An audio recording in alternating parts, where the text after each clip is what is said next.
MJ, I have another name for you. Kraven. He's here on some kind of hunt. You know, if you need me, I'm just a call away. What the hell's going on with Pete? He's not himself. This was our dream.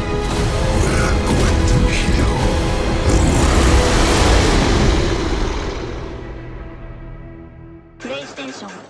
We've got a lot to talk about. So first, Bryan, my first question for you is, where do we find Peter, MJ, Harry, and Miles at the beginning of Marvel Spider-Man 2 now that we're in the third installment of the franchise? Well, you could find us all in the back being late to the panel because we were watching the story trailer as you guys were all watching it backstage. True, That's first true. off. So, yeah, I think what's really great about this game is that we're going to pick up roughly 9 to 10 months after the events of Miles Morales, which, if you haven't played it, it's an amazing video game by a talented team.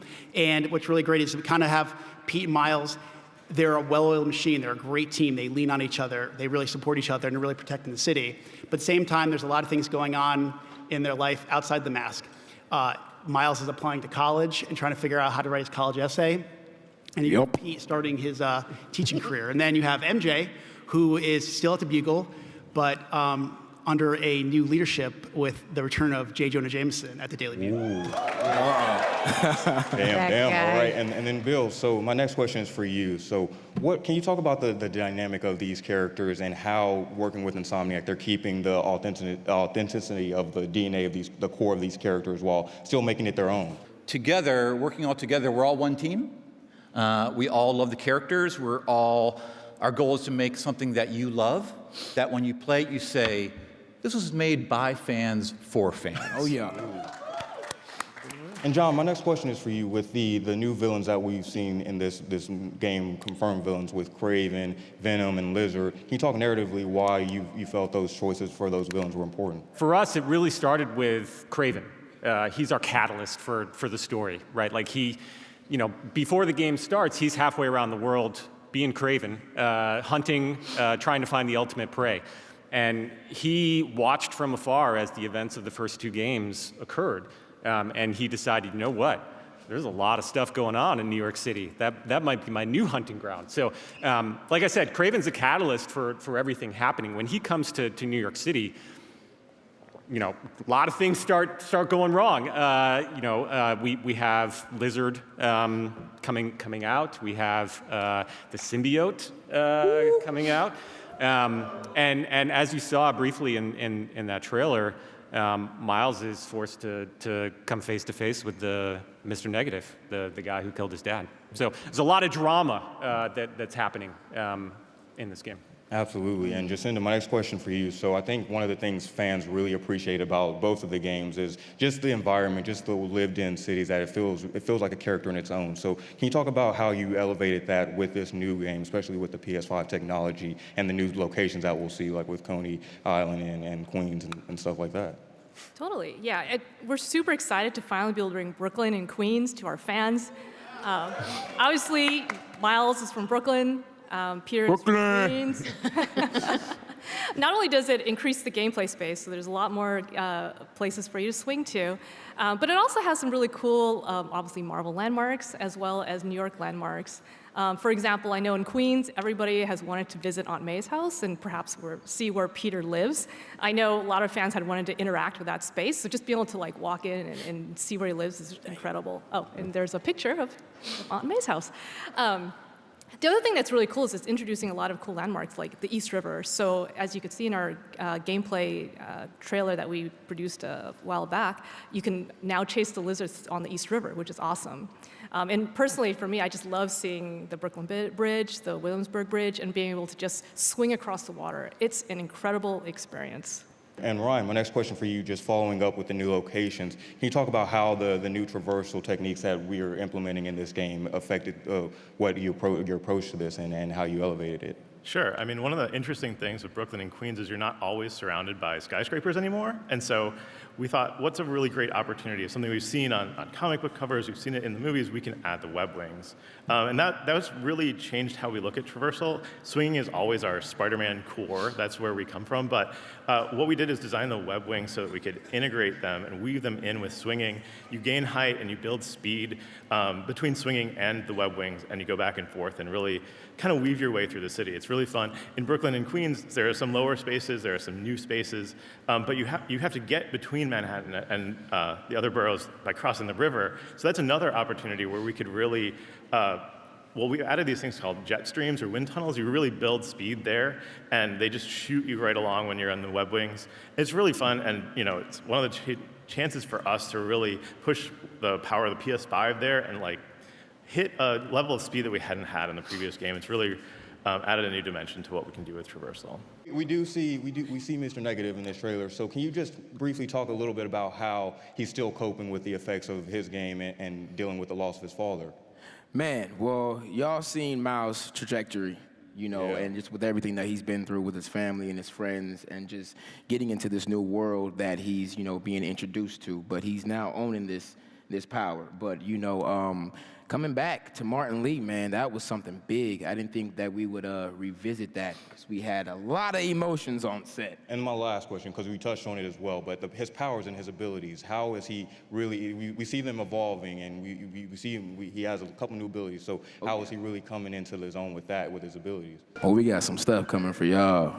Y'all get ready. October 20th, you're gonna be surprised, you're gonna be shocked, you're gonna be on your feet.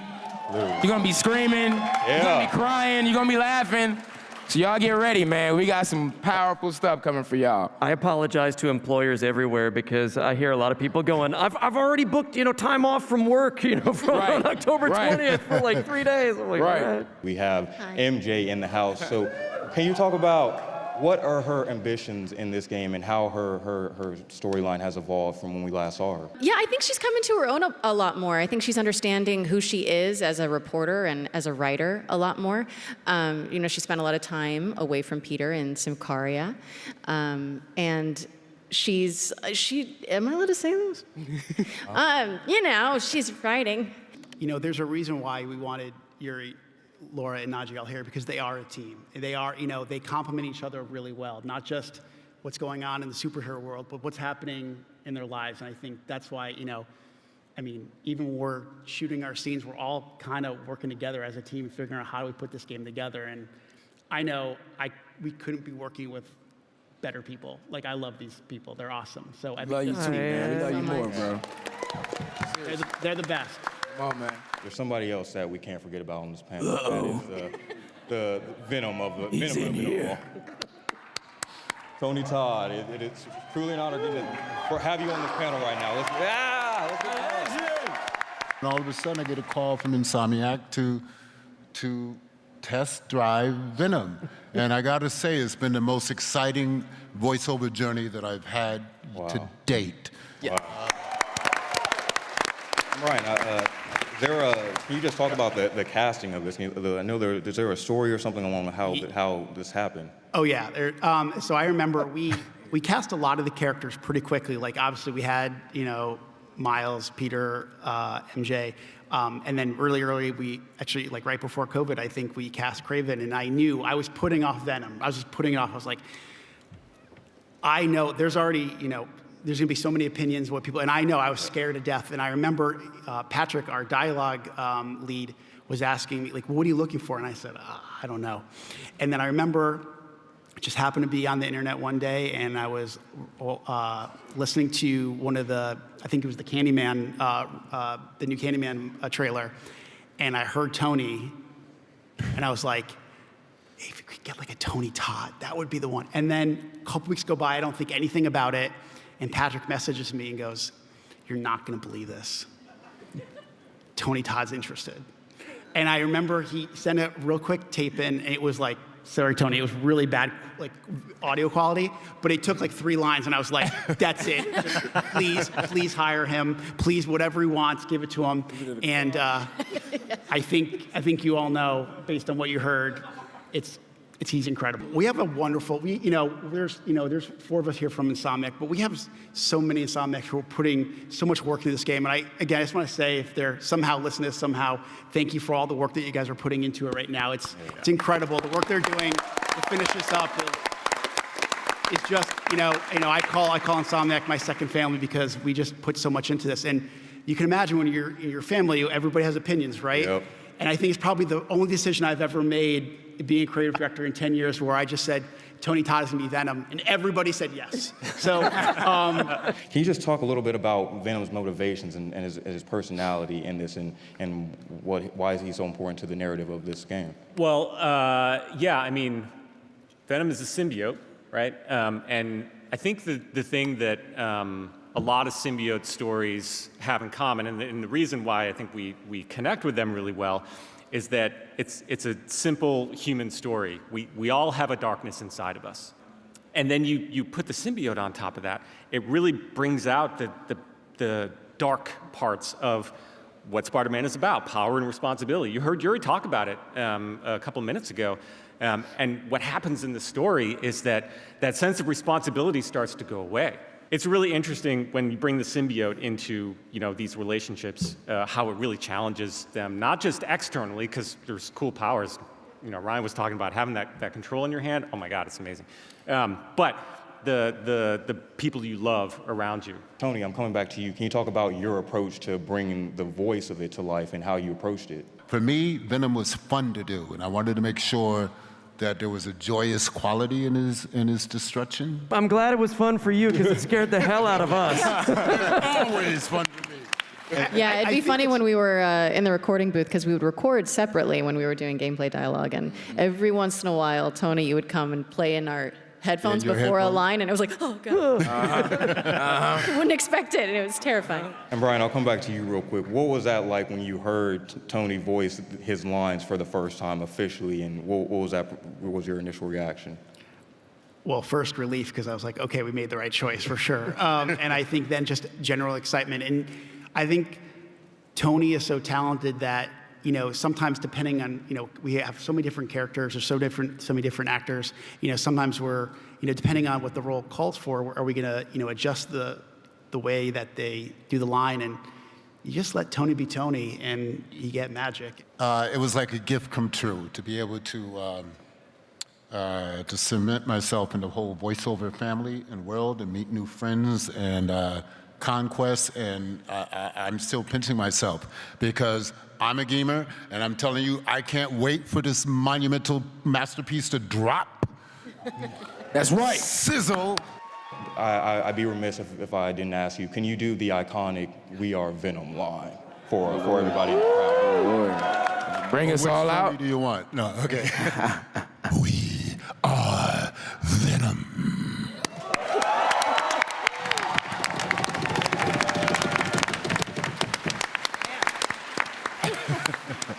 All right, well, I think we got some special surprises coming up for you guys. I think the next thing we want to talk about is the collector's edition statue that we have here on this table right here. I think it really represents what this game is about. I've said in previous interviews, I've talked about, it's called Spider-Man 2 for a reason, because we have two iconic characters in this great piece of art, but also it's going to take two Spider-Men to take on something so powerful, something that they've never been able, there's nothing come their way. I mean, if you look at, whether it's Doc Ock in the first game and then Tinker in Miles Morales, like Venom is literally a whole different beast. Bryan, why are you putting on gloves right now? Like that's. Oh, these? Yeah. What is that for? Well, like, Dorian, I think we should play the video. I think we should play the video. Let's go ahead and play that video real quick. What? Miles! I need your help! What is this stuff? Wait, Pete! I got an idea! Nice! One more time! On 3!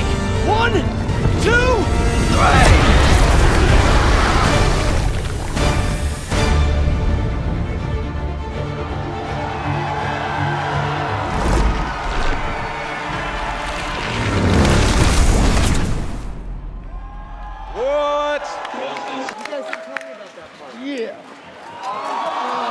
The beautiful Spider-Man 2 PlayStation 5. Oh my God.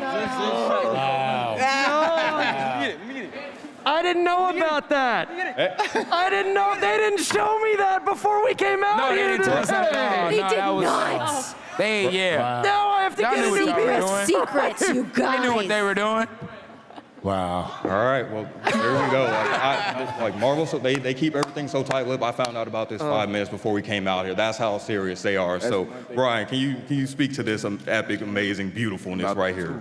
This has been one of the biggest secrets throughout the entire development of the game, that we were going to have the console and the DualShock. So I know we're pretty pumped. I mean, I think, we talk about the symbiote playing a big role. Obviously, it plays a big role here in the design of the console, and we thank PlayStation for going above and beyond with the design of it. I know Jacinda worked really closely with everybody on the design of it, and I'm pretty pumped, man. All in all, that being said, I want to say thank you again to this incredible panel. Thank you guys so much for all your hard work.